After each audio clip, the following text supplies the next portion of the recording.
Welcome to the New Little Life podcast. My name is Allison. I'm a lactation consultant, a breast pump expert, and a mom of 3 little boys. Here on the podcast, we talk with real moms and experts about breastfeeding and pumping. This podcast is designed to help you feel supported by other moms who are doing exactly what you're doing, to get tips and tricks on breastfeeding, and learn how to efficiently navigate pumping while going back to work.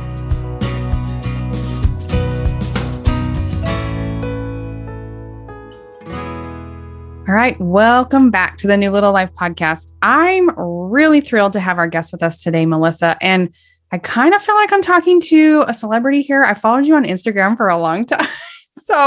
And you are such great help to pumping moms, which is why I brought you on today. So I'm really glad that you're here. Welcome to the podcast. Oh my gosh. I'm so glad to be your guest today.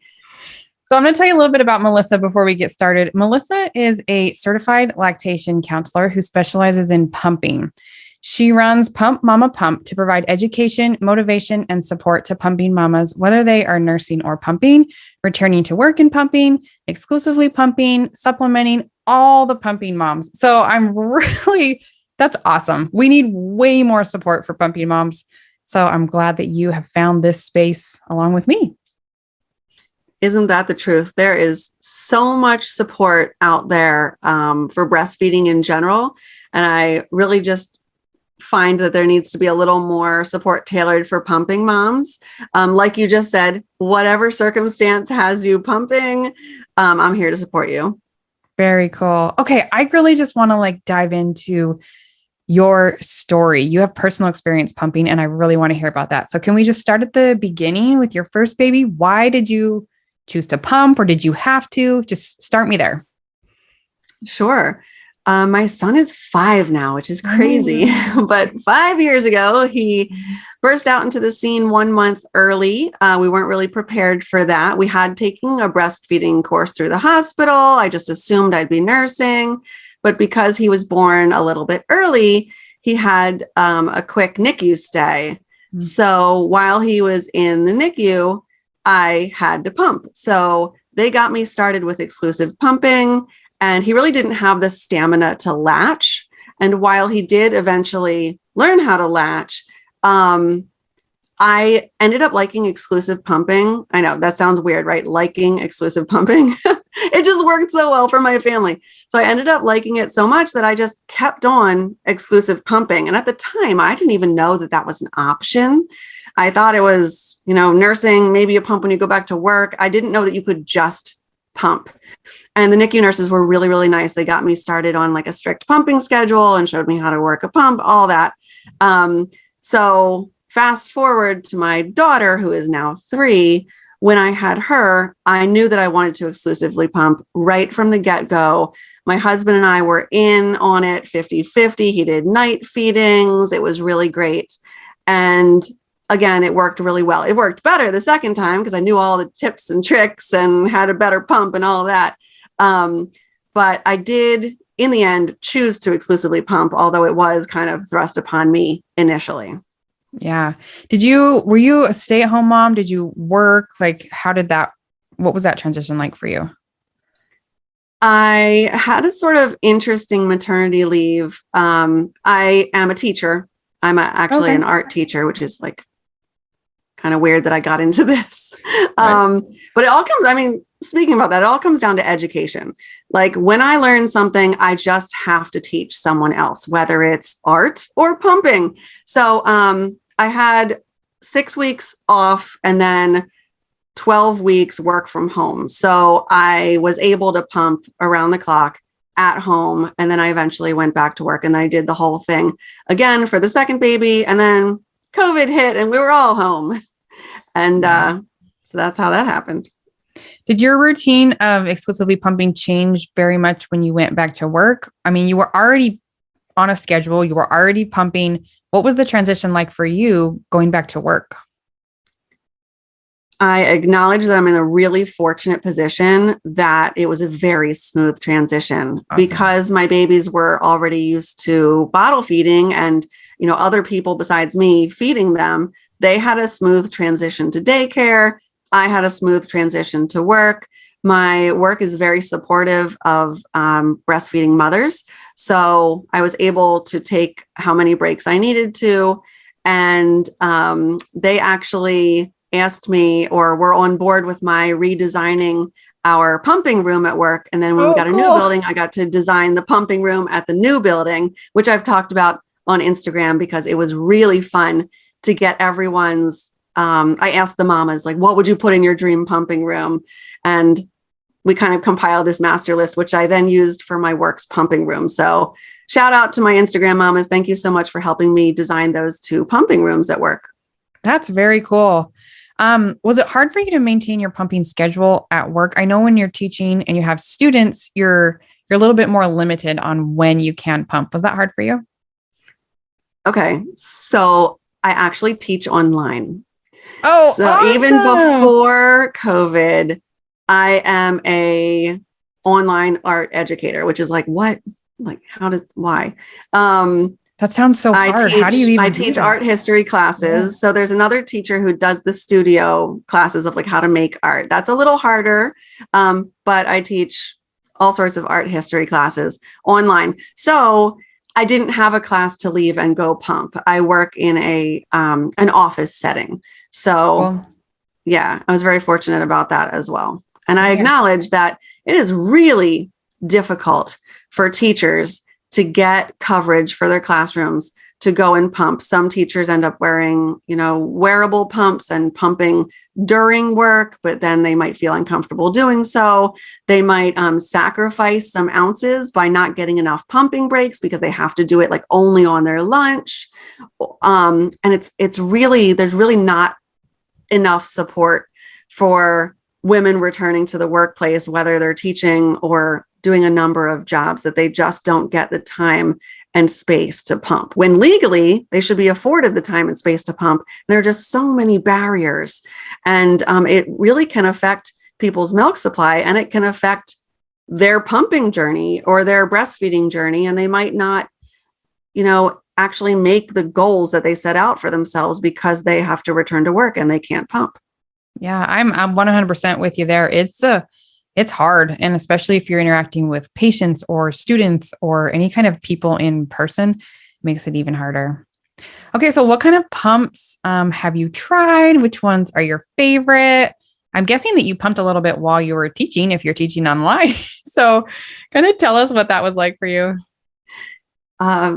Sure. So you're on me with Zoom, or you're on Zoom with me right now, and we're looking at each other's heads, and I could be pumping right now and you would never know it. So for cyber teaching, for teaching online, I could pump during class essentially. And I have, or during meetings, you just put the camera up here at your face.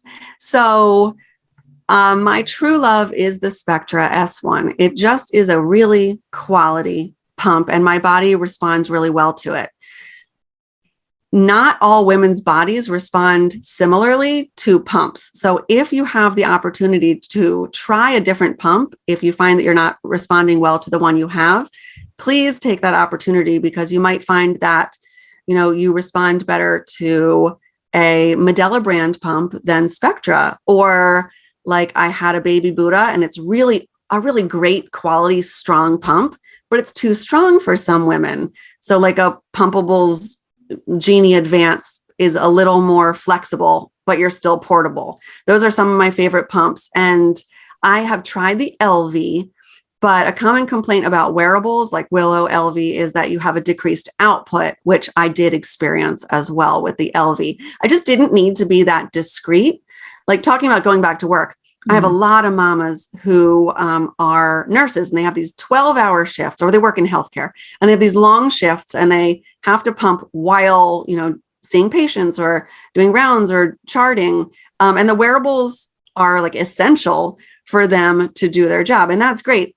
But if I didn't need to be discreet, I wasn't going to use the LV. It was a bad match for me.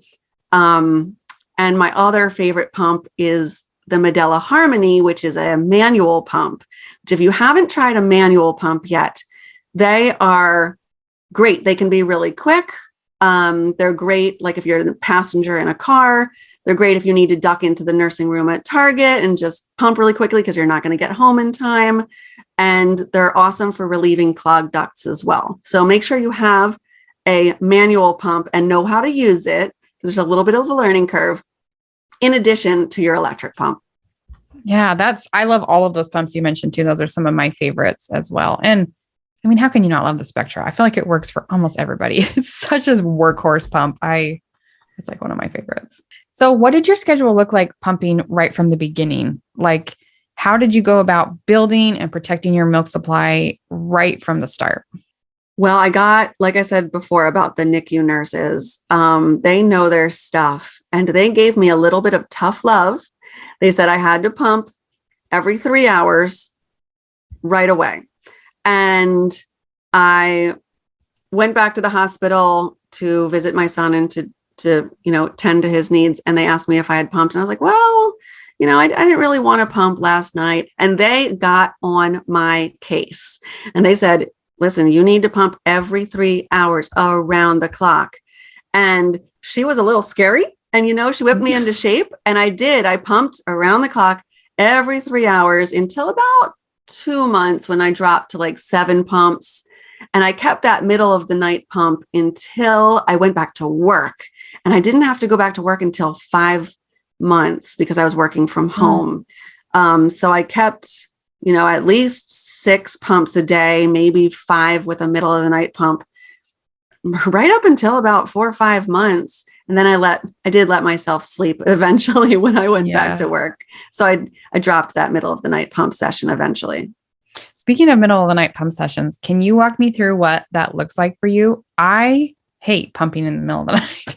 Feeding in the middle of the night is like barely all I can do. So what kind of how do we make it through these middle of the night pumps? What are some of the ways we can make that easier? It is not a popular time to pump. I will tell you. I actually liked it better than the pump before bed that I did a 9:30, 10 p.m. pump. And I was so tired just to stay up and get that pump over with and then let myself sleep. That was my least favorite. But as far as the middle of the night pump session, it's really important to prioritize it because it helps protect your supply. Not only does it protect your supply and build your supply, but your body makes the highest level of prolactin, which is your milk making hormone, in the night. It's not a fortunate time for that to happen, but that's how it is biologically.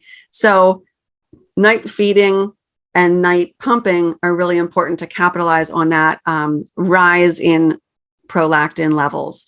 So what can you do to make it a little better? Give yourself some bait. I know mothers binge watch shows in the middle of the night and that's the only time they watch that specific show. So they don't get to watch another episode until the next night.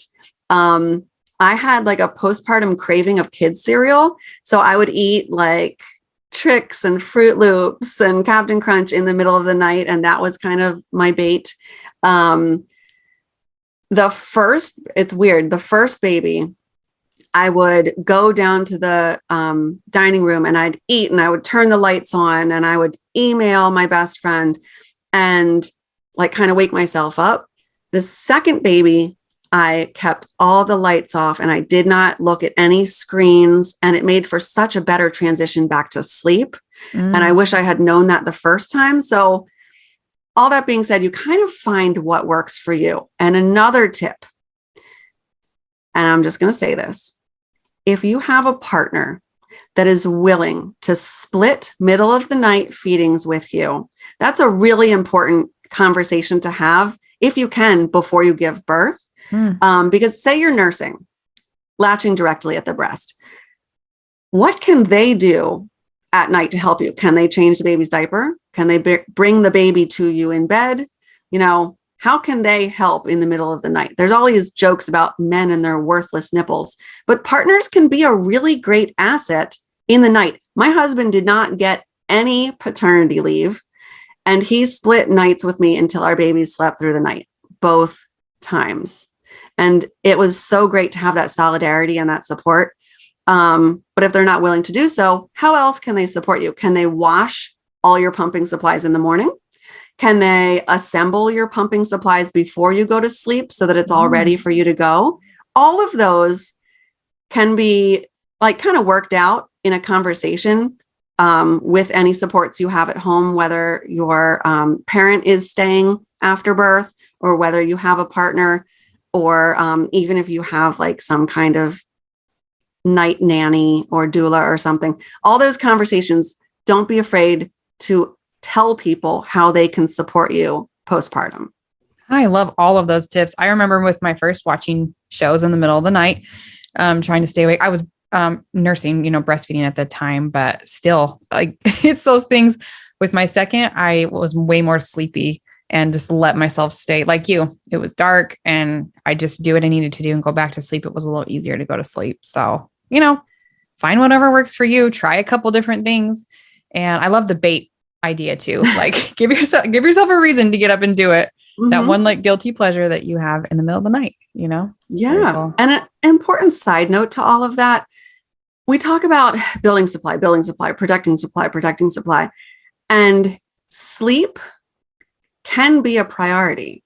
So taking a good, honest look at your priorities, if sleep wins out over breast milk, that's okay. A lot of women supplement in the night so that they can get that sleep and be a functioning human being because they've identified that as a priority. And there is no need to give yourself any guilt about that, especially if you return to work and, or even if you don't, because you need to be a functioning human at home with your baby all day too. Yeah. Don't be afraid to let sleep eventually take priority. I love that advice too. Yep. While we're kind of in this realm here, I think, feeding and motherhood just in general, but specifically pumping, I think can really feel restrictive in your life, really just take up a lot of time, a lot of energy. You're cleaning bottles, you're taking time to pump, you're always planning. Are there any ways we can kind of make it less restrictive, easier to fit in your life, or, just change our mentality a little bit so it fits in better? What do you think? This is a hard one for me to answer because I like pumping. Yeah. Now, do I like the act of it? No, who does? Yeah. But I like the pump life. There's this quote, pump life chose me, because a lot of people have it thrust upon them. Mm-hmm. And they feel that their choice was taken away from them. And there's a lot of like grief of mourning, like the breastfeeding relationship they thought they'd have. And it's important to identify that emotion and like allow yourself to feel it. Because when you're feeling that grief and that the fact that you didn't choose this path, all those things that you said, you feel chained to your pump, you feel restricted, you feel locked in your house, when really the truth is that there are so many silver linings. You just have to kind of let yourself see them. Like if you're pumping, you know how many ounces you're making and you know how many ounces baby gets. So it's something you can control. There's so much you can't control with a new baby. So why not embrace what you can control, right? There are so many pumps out there and inexpensive pumps. I think I see the Bella baby behind you. There are inexpensive portable pumps that allow you to multitask around your house, or even like a wearable pump, leave the house and go out in public. Yeah. I love my manual pump so much because it's so little and you can just throw it in your diaper bag. And I wasn't worried, like I said earlier, about going on errands or going to church or going to a friend's house and being home in 2 hours or in 3 hours to pump, because I would just have my pump with me. And all my friends and relatives know that I pump. So I would just throw on a really loose scarf, continue my conversation with them or my meal with them. Or honestly, I started to view it as kind of nice because you get an excuse to kind of escape the family for a little while or something. Sure. And the more you start to like kind of notice those silver linings and find little things to be grateful for, the more easily that will come to you. And you'll find more and more to be happy about with pumping. And hopefully you'll hate it a little bit less. I love that. A lot of it's a mindset thing. I think you're right. Mm-hmm. So that's really good advice. I want to kind of ask you next about this question I've asked before to moms, and it's always kind of a tender and difficult question. But when you're pumping, the baby's not at the breast. So there has got to be some ways to kind of supplement that bond that a lot of breastfeeding nursing moms feel with the baby there. Did you find any ways to kind of facilitate that, or like, just let's talk about that for just a minute, if you don't mind? Oh, absolutely. There are so many ways that you can maintain that closeness, that feeling, that bond with your baby, even while you're pumping and definitely while you're feeding, bottle feeding. And one of those, especially early on, is skin to skin. Strip that baby down to their diaper, hold them against you as you bottle feed them. They will feel your warmth, you'll feel their warmth. The more you practice holding a baby while pumping, that one's a little bit more difficult, but with practice, it's definitely possible. I've done it with both my babies. You can kind of have them in the crook of your leg, have them cradled between your outstretched legs, have them snuggled up right next to your legs while you pump. And the more skin you can have touching, the more comfort you'll feel. And you can actually experience a quicker letdown because that oxytocin is just ready to flow, especially if you're gazing at your baby and touching your baby. And then when they get a little bit older, you can, start to dangle toys to them or play with their feet or sing to them or sit them up on your outstretched legs, or even, manage to read to them while you're pumping. There are so many ways that you can keep your baby entertained, keep them happy, and feel that closeness, that bond, even when you're bottle feeding or pumping. Thank you for sharing that. I know that's a common concern of a lot of pumping moms, or especially, I see this a lot, especially in the moms that maybe wanted to breastfeed, but for some reason couldn't and are now pumping, and they feel like they didn't get that. They feel robbed a little bit of that experience. So I think it's important to find ways to bond with your baby, and you can do all those things. I like how most of your suggestions were while pumping, which I thought was really creative, but the baby has to eat too. So while they're feeding and bottle feeding, that's a great time to do anything. The skin to skin exam, that is gold right there. When you're breastfeeding the baby's skin to skin, do that when they're bottle feeding, do that while you're pumping. I think that's a really great idea as well. Mm-hmm. And your partner can also do the skin to skin with baby. Yes. Great right after birth, because if for some reason you have to pump like in the hospital, that baby needs all the skin to skin they can get. So snuggle them up on any willing chest and put a blanket over both of you, cocoon yourselves. And whether it's you or your partner, or if your mom, if they're willing, that skin to skin is super, super beneficial for your brand new baby. So don't be afraid to allow someone else to get that experience as well. I know it's hard because they were in you for so long, but allowing other people to get that experience can be really meaningful to them as well.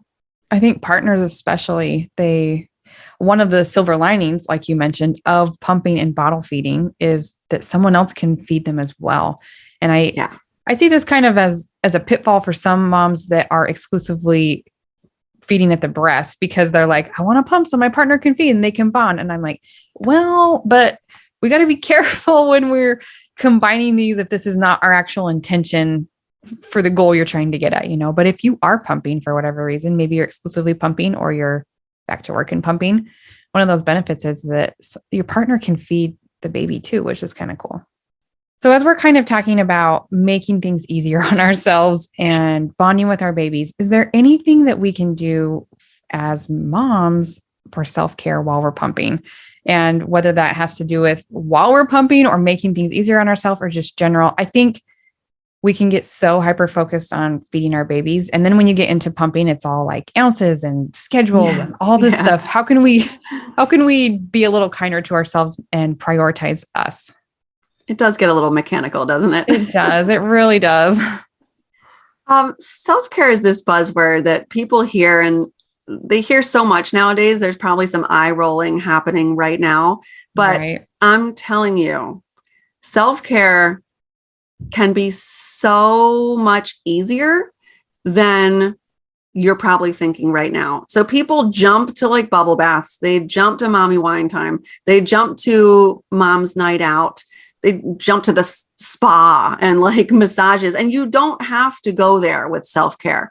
A lot of the self-care that I teach can be done with your baby in your house.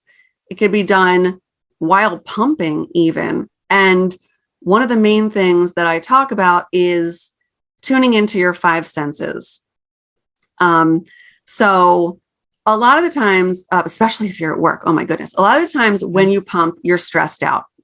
Maybe you have older children who are you stressing about. Maybe your baby is crying and you can't comfort them because you're attached to your pump. That's stressful. Mm-hmm. Maybe you're at work. That's stressful. And the stress hormone cortisol counteracts oxytocin. And then sometimes you don't let down quickly and it just can be a mess. So tuning into your five senses is a great way to kind of transport yourself to somewhere that's a little calmer.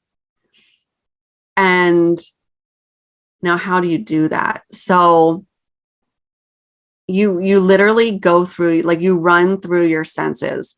Touch is a huge one. I got really cold when I pumped, so I kept a robe on the back of my chair. And I'm like addicted to slippers. So when it was pumping time, the robe went on, the slippers went on. Instantly, my sense of touch was taken care of. I was literally enveloped. So that made me feel like I was caring for my body. And then taste, that's an easy one, right? Put your favorite snack in your pumping cart or your pumping caddy. Or you can, hide some dark chocolate in there. You can get some like protein bars and increase your calories while you're pumping because, breastfeeding moms burn a lot of calories. Smell. I mean, do you have like a diffuser, an oil diffuser? Chapstick can really help if you're feeling like nauseous, like a peppermint chapstick, because you're smelling it. It's right under your nose. Maybe you have a candle that you light every time you pump and you start to have those positive connotations with your pumping session. Sight, what are you looking at? If your house is stressing you out, can you watch something on your phone? Can you look at videos or pictures of your baby while you're at work? So like, what are you looking at that's calming? Auditory, hearing, that's a big one. That's a really good way to transport yourself somewhere else. You can put your favorite calming music on.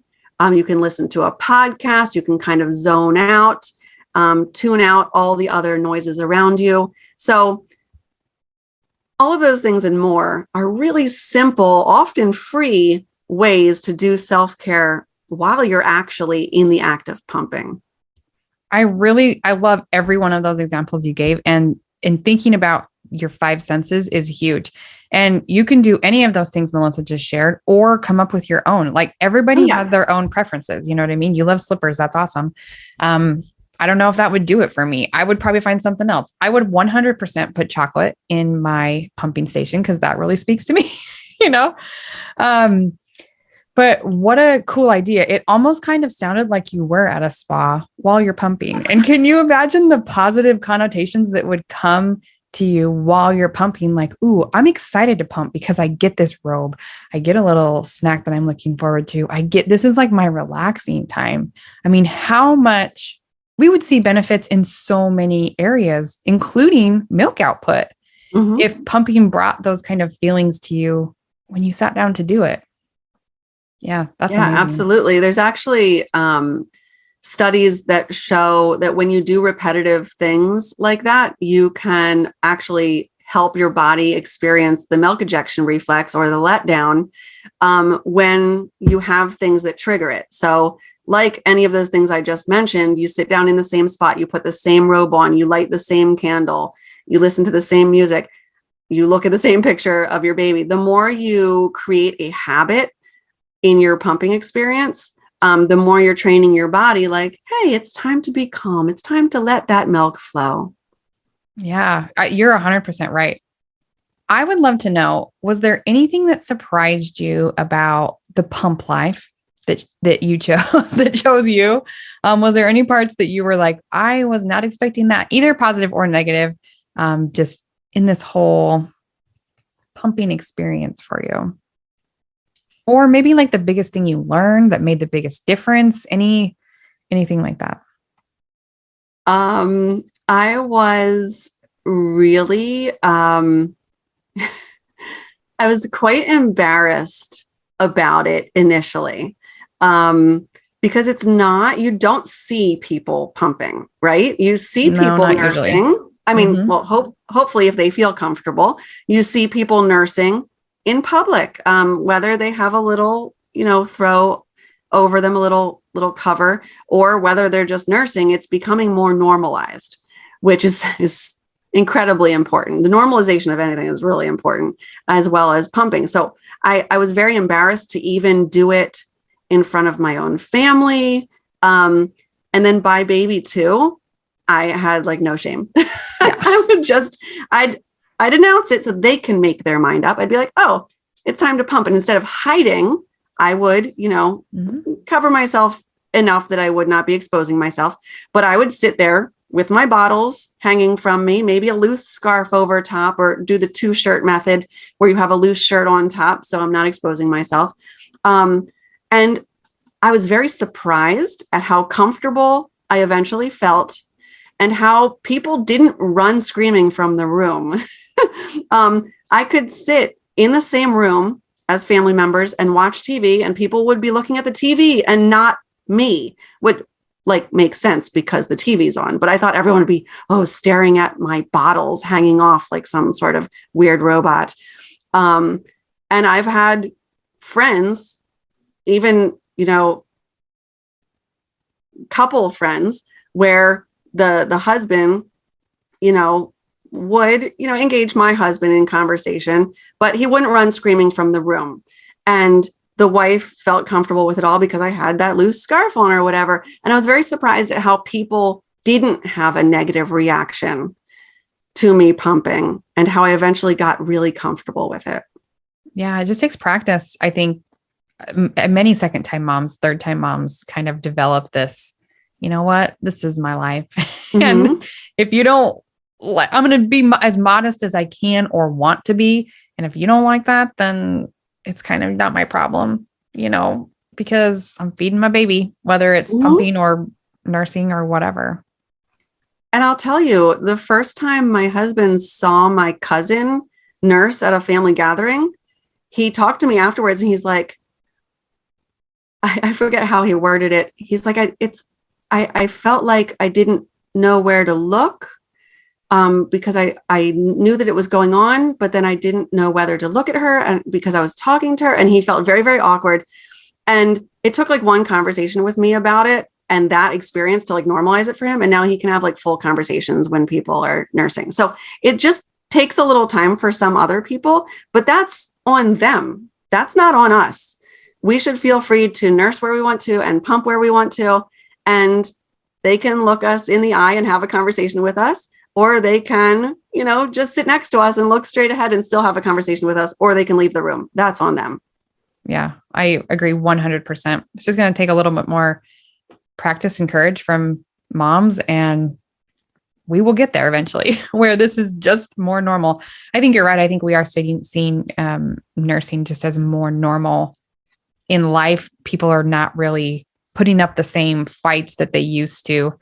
Occasionally, but much, much less. And I think we're kind of at the beginning of that with pumping. Pumping still is not the norm. So it takes a little while this happens. This is like society 101 over here. So I would love to know I know you work with pumping moms. Tell me a little bit about what you do. And like, you're an art teacher. How did you get from there to kind of working with pumping moms and specializing in pumping?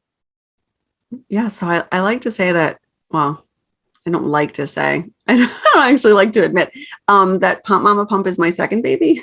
So my first baby's 5 years old. Pump Momma Pump is 4 years old. And my second baby is 3 years old. So when I was weaning from pumping with my first child. We made it 11 months exclusive pumping. And then I weaned. By the way, my goal was 6 months with both babies. You set a goal. When you get there, reassess and set a new goal. I didn't say that before. So I want to say that. So my goal was 6 months. I was hitting my stride at 6 months. I was like, I could do this forever. Then after like 9 months, I was like, okay, maybe I want to stop. And then I stopped by 11 months with my first. The second one was during COVID. So I lasted like 14 months because COVID.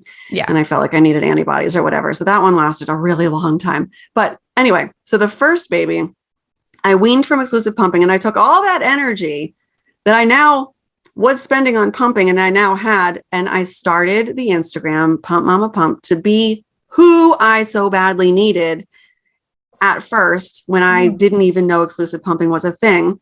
So I became a resource for pumping mothers. And then it wasn't until after my second baby that I pursued getting my lactation counselor certification so that I could actually work one-on-one with mothers. And now I work with mothers literally all over the world. I have 10 countries, 30 states, and like 5 provinces. So I used to joke with my husband that I wanted to start pumping without borders. And I think I have. Yeah, that's amazing. Yeah. Wow. So what kind of support do you offer now? I know you kind of serve all pumping moms, which is great. What kind of stuff do you do? Do you have anyone that works with you too? No, it's just me for now. I would love an assistant. Oh, wouldn't we all? Someday. Yeah. Someday. No, it's just me. So I have very limited availability because it is my second job. But I do consultations, pumping consultations. Yes, I know things about latching, but my specialty is pumping. Sure. And I do flange sizing. Flange size is incredibly important, not only for comfort, but for milk output. And many, many mothers, I'm going to risk it and say most mothers are using the incorrect size flange. So I do virtual flange sizing appointments as well. Yeah, very cool. I agree with you. Almost everyone that I help with pumping is also using an inappropriate flange size, and the pumps come with a really, what cracks me up is when people message me and they're like, yeah, so here's my deal. Oh, and by the way, I also have really small nipples. They measure like 16 millimeters. And I'm like, you actually don't have that's average. It's actually pretty normal and average. Uh-huh. The pumps come with, well, this 24, 27 millimeters. Like that's the standard. So you said inappropriate. It's such an inappropriate size to come with. How did they figure out that was the standard size? I don't know. I think here's what I think. I think that you can pump with one that's too big and like some milk will come out. You cannot pump with one that's too small. It will like hurt and be painful and damage you very quickly. So I think from a marketing standpoint, they're like, moms can get milk out with too big. We're going to send like ones that cover 95% of people. You know what I mean? Mm-hmm. But then it kind of puts in moms' minds like, oh, well, I'm way smaller than a 24. I must be abnormal or weird and it's like, so not true. Mothers come to me apologizing for their nipples all the time. I know. And I'm like, why do you know how many nipples I see? Like there is no one standard size or look of nipple. Like you're fine. Right. Don't be self-conscious about your body. And I know you can probably relate. I've seen a lot of variations of normal. I mean, just small nipples, large areolas, cone-shaped nipples, raspberry-shaped nipples, long ones, short ones. Like there's just the range of normal is huge. Yes. And I think we see these breastfeeding models that are like a little shaped breast with a little nipple sticking out. And you're like, if I don't fit that, I'm weird. And I hate to see that. Mm-hmm. Oh, I hate anyone feeling bad about their body. No, it's your body. It's providing for your baby. That, again, perspective, right? Mm-hmm. I think you're right. All right. So can you, as we kind of wrap up here, is there anything you'd like to leave pumping moms with, either like a piece of advice or something that you wish someone would have told you in the beginning? Anything to make this easier on everyone who's pumping. Oh yeah. A million Just things no. probably just popped in your head. Yeah. Yes, trying to distill it down to one. You're not alone. Feeling like you're alone is the worst feeling. Feeling like you're the only one who pumps instead of nurses is the worst feeling. And I can tell you that you are not the only one who pumps instead of nurses. No, whatever you're experiencing, literally whatever you're experiencing, someone else has been there. Someone else can help you with it. Someone else has advice. And the more you find that community, even if it's online community like Facebook groups or Instagram, it's really nice to know that you're not the only one going through that kind of journey. Someone else has been there too, and someone else can kind of empathize with you and like hold your hand during your journey. And finding that community can just be really uplifting. And you have someone to talk to and someone to, bounce things off of, like, is this normal, what I'm experiencing, whether it's like developmental stages of your baby or, how long your nipples are. I don't know. Yeah. But finding other moms to talk to, because not everyone has moms in person. I always come back to like Facebook and Instagram, and you might think that sounds really impersonal, but some mothers don't have friends who have babies yet, or who are going to have babies, or they don't have family members that have ever breastfed before. They've only used formula. So your village might not be made up of who is right next to you. So finding an online village can really help you find, camaraderie and someone to vent to, and just that feeling that you're not alone. You are absolutely correct. And I think that's what brought both of us into the field that we are right now. We lived it, and we saw a huge need of support and education and information for mothers who are not doing the textbook thing. I mean, there are lots and lots and lots of lactations consultants out there. You can find one in your area. You can find one at the hospital, private practice, whatever. But specifically for moms that are pumping because they chose to or they have to, there's just, like you said, there may not be anyone that that has done this. So I work with working moms, so specifically moms who are combining breastfeeding and pumping.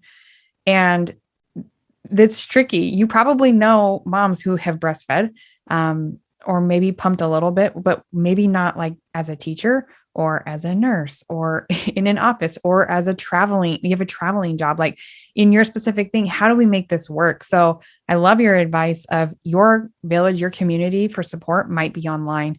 And that's kind of the world we live in now. So don't be afraid to embrace it. Find some accounts that you trust and follow on Instagram, or join a, Facebook group. Realize those are usually moms, and everyone has such a wide range of experience. So also find a professional that can support you. Melissa does. I do. There's others who we're getting more and more in this field of pumping, which I'm really excited about, because anyone who's pumping needs support, needs education. So I'm really happy that you're doing what you're doing. Oh, thank you. And on the flip side of that, don't be afraid to leave a group if it's not serving you, or unfollow someone who makes you feel bad about yourself. There are a lot of Facebook groups where you will get like shadow banned if you mention the word nursing, or, talk about the fridge hack or something. So if you don't like the community you found, find a new community. Or if you have someone on Instagram who you're constantly comparing yourself to, and they make you feel bad about yourself or your choices, as a mom, you don't need that. Unfollow. So please feel free to unfollow anyone who is not supporting your journey.